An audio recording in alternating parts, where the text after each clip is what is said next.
I'm Karin Altenberg and I'm here at the Santa Maddalena Foundation near Donini in Tuscany with Matteo Colombo and Mercedes Cebrian. It's the summer of 2020 and I'm currently working on my fourth novel. So I come out here every morning and I have my breakfast, my cup of tea, my egg, and I look out of the olive trees and it's usually quite early, so it's cool out here. I aim to be up by 6, but usually slightly later.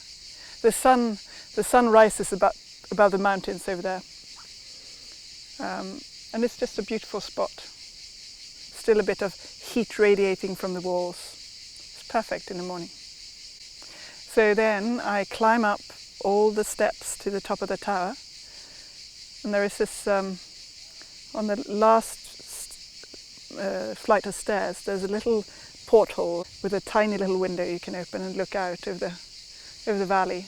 I always stop there and look out and it's almost like framing my day. Then I walk into where my books are on my desk, and everything is exactly as I left it the day before, and I can easily slip into where I was, into the work, and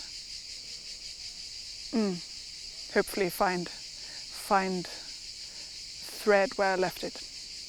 Maybe I read what I wrote the day before, and then I try to not waste any time and dive into it, because I feel that my time in the morning is precious and limited.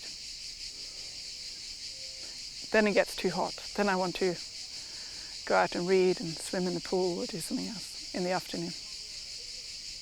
So I'm writing a novel, which is my fourth novel, and I started writing it around Christmas.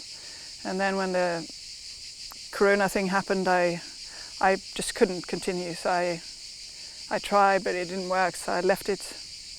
I kind of abandoned it, and now I picked it up when I got here. So it was a great kind of sense of liberation to come out of lockdown in London and into this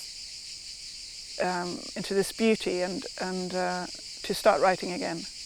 I mean, it always takes a while to get going, to settle in and to find the pace and so on. And it's for the first time I'm actually setting my novel in Sweden. So I've set my other novels in Scotland, in England, and in America, in the States. And this is the first time I write about the country where I grew up. In fact, the stretch of coast near where I grew up. It's in the south of Sweden. This is the southern part, and particularly in this novel, the stretch of coast that faces Denmark across the strait, a narrow strait that divides these two countries. And it's a story about, I think it's to do with living under threat and what happens when your life is kind of confined by something that is looming, some threat that is looming around you, which makes it sound very gloomy and kind of Swedish and noir, but I hope it's not. I hope it's a different kind of story. But it's about what people do when under threat, how we react. You know, the kind of betrayals we're forced into, or the generosities that we can find in ourselves. This is an extraordinary landscape. In fact, the other day I went for a walk I hadn't been on before, so I feel safe here. I always felt safe, and even more so now in the summer when the landscape is just slightly more approachable than I usually come here. Before I've come here in early spring, when the weather is usually harsher and so on. So I like to get lost on these paths in the forest. This is what I did the other day. I sort of